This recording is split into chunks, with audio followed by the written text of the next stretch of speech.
Pedimos que a Xunta de Galicia asuma a súa responsabilidade de xestión dos recursos públicos para que o servicio de axuda de fogar, as residencias e os centros de día garanten uns salarios dignos e unhas condicións laborais xustas, ao mesmo tempo que se presta unha atención digna á dependencia.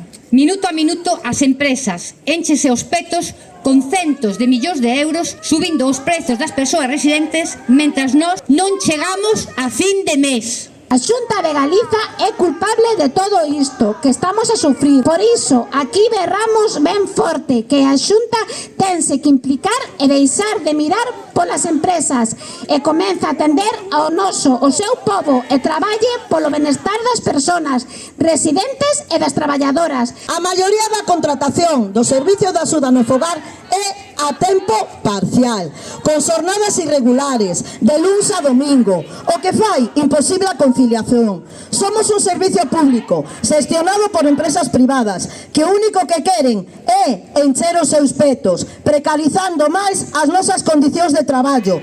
A Xunta non quere facerse cargo do SAF e os concellos non poden soportar o custe do servicio. E as empresas, finalmente, recorren a saquear os petos das traballadoras para obter o rendemento económico. O servicio de axuda no fogar, o sector dos cuidados, non pode deixarse en mans do capital.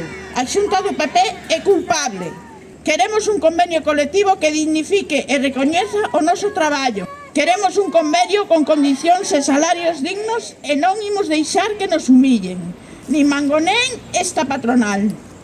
A loita é o camiño, a CIC é a ferramenta, e nós, as mulleres, as protagonistas.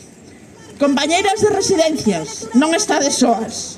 Seguiremos loitando por un sector de cuidados de calidade, con salarios e condicións dignas. E todas xuntas venceremos.